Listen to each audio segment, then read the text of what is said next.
know it's hard out here for a pen when you're trying to get this money from the rent. For the Cadillacs and gas money spent because a whole lot of bitches talking shit. You know it's hard out here for a pen. Warning, I chain smoke and I say fuck a lot. But I accept myself for the way I am. I accept you too. Viewer discretion advised. Check this out. I was digging through old newspapers and I found this article that mentions Epstein. This is from the New York Daily News, December 23rd, 1997. Legal equals free ride. This is no cost living. For the last year, high-profile Manhattan attorney Ivan Fisher has been living the lap of luxury for free. For the last year, high-profile attorney Ivan Fisher has lived a New Yorker's real estate dream, making his home in an opulent 5-story Upper East Side mansion without paying a dime in rent because of a dispute with the U.S. government, which owns the building. Fisher has lived rent-free in an East 69th Street mansion that used to be an official Iranian residence. It was seized by the feds with this dude, I'll call him ARK, took over the U.S. Embassy in Tehran in 1980. The house resembles a small castle. It has carved oak doors, a white marble foyer, 3 kitchens, 3 bedrooms, a library with floor-to-ceiling bookcases, a steam room, 19th century chandeliers, brass sconces, and a white marble central staircase. And location. It sits in the heart of the Upper East Side, a few feet from the designer boutiques of Madison Avenue, on a street lined with foreign missions. I love it, Fisher said. I pray to God I can stay, but all good things could come to an end. The Manhattan U.S. Attorney's Office went to court last week to evict Fisher, saying he owes a year's worth of $15,000 a month rent for his uptown palace, $180,000. Fisher said he offered to pay the $15,000 a month, even $20,000, but the feds insisted on duking it out in court. So he sits back and lets justice take its course.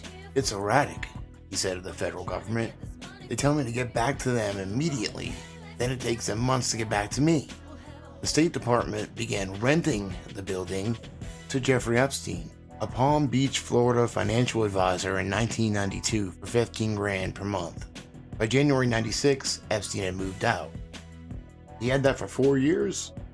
He eventually decided to rent to Fisher, a lawyer who had represented clients in the Pizza Connection and French Connection heroin trials.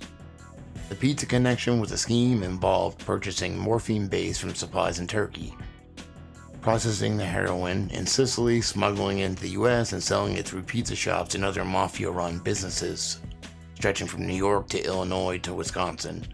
Also cocaine from South America. And the French Connection was pretty much the same thing, but it was smuggled from Turkey to France. Fisher said Epstein assured him the State Department had signed off on the deal. In May 1996, Fisher began paying Epstein $20,000 a month, a tidy $5,000 a month profit for Epstein that the government didn't know about. Fisher moved his family into the upper floors and his law firm into the lower floors. Unfortunately, the State Department insisted Epstein hadn't gotten permission to sublet, and besides, it was furious about the profit he was pocketing. When Fisher realized the State Department was no longer considering Epstein the lessee, he stopped paying Epstein rent. He said he offered to pay the feds directly. They declined. In November of 1996, the feds sued Epstein and Fisher.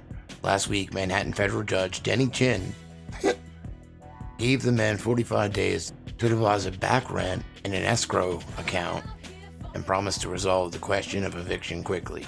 Fisher, meanwhile, said he has sunk hundreds of thousands into renovations and hopes he'll be allowed to stay. Even if he has to pay, I'm the perfect tenant, he said. From 1992 to 1996, the State Department rented a place to Epstein in New York. A small castle. That's crazy shit. Alright, back to working on my Finders video. Fucking stoned.